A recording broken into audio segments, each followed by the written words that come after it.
Coins that have been referred to as crowns have been around for a very long time. Thousands of years, as a matter of fact.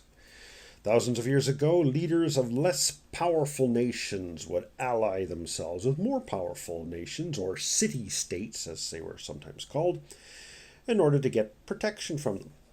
The weaker nations would pay tribute, and I mean literally pay tribute. Nowadays, of course, we use that term only metaphorically. They would pay tribute to the powerful king. Tribute could consist of livestock, spices. Spices were very expensive back then. Gemstones, and sometimes even slaves. But the important commodity that I want to talk about in this case is gold. The gold was usually in the form of crowns, which the contributor would hope the king would wear. But often, the king would get more crowns than he could possibly wear in one lifetime. So, most were melted down for other uses. And after 600 BC, one of these uses was for coins.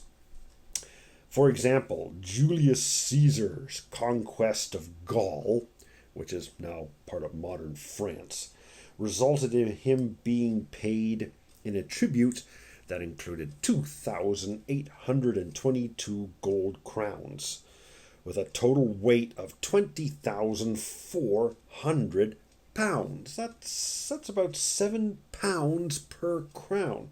That's really heavy for a crown.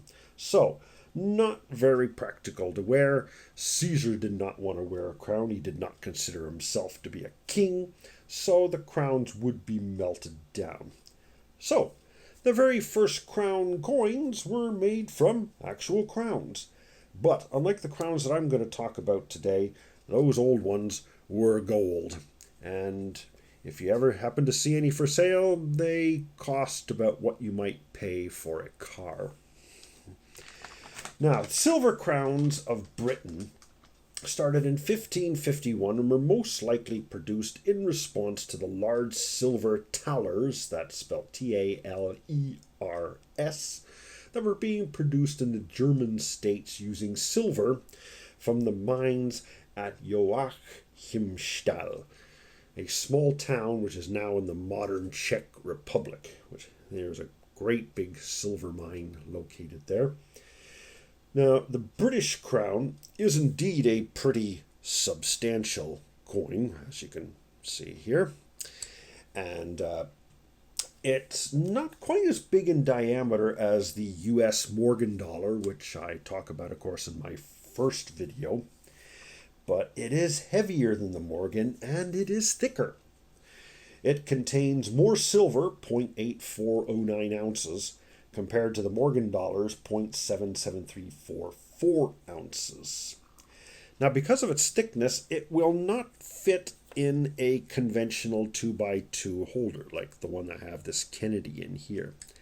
So, I had to get some 2.5 by 2.5 crown-sized holders in order to securely hold the crown coin. Some people do try to squeeze the crowns into the dollar size one of the 2x2s. It does not work out well. Don't do it. If you've got big coins like this, get yourself the 2.5 by 2.5 crown size. They're a little more expensive. They're a little harder to find, but they're worth it. So this crown here, first of all, is as you can see, is 1822, and their large size, you would think, would make them a great coin for silver stacking. That is, buying silver coins just for their investment, just for the silver. But only a limited number of years are worth their bullion value only. And that's only if they're in well-worn condition. So, for example, this 1889 that I have here is in very fine condition.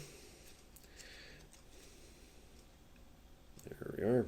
It's in very fine condition, and it's worth just over 100 American dollars. So it's well above the bullion value.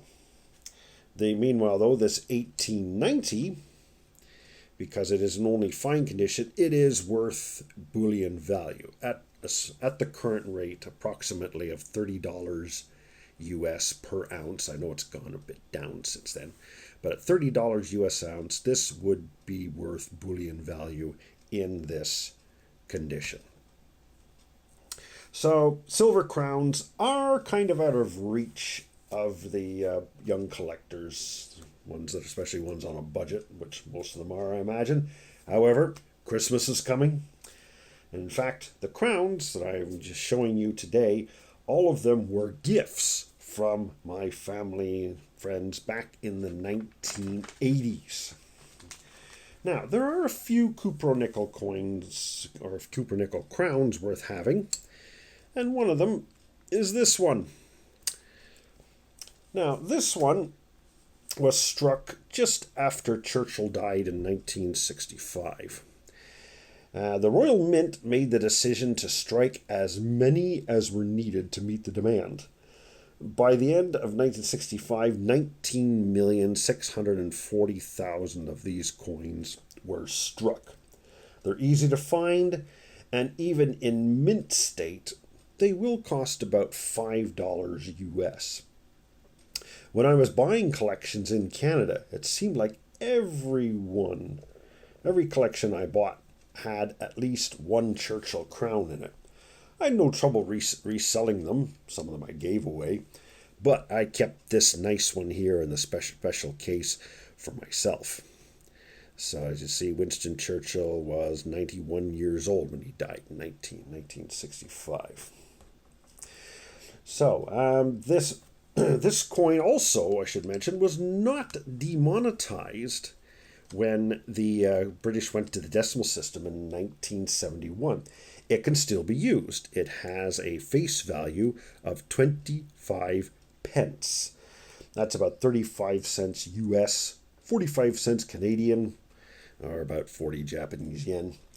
So it could, in theory, appear in circulation in Great Britain, though I'm guessing that these crowns, not just the Churchill one, but other cupronickel crowns, are probably not very popular in circulation as they are rather cumbersome and they would definitely weigh down your wallet. I'd be interested in hearing from any British viewers if they could tell me whether they have seen any of these coins in circulation or if they found a Churchill Crown in circulation. I'm going to guess probably not, but I really don't know. So if someone can help me on that, that would be greatly appreciated. So, this is my last video on British pre-decimals, well, for now. So,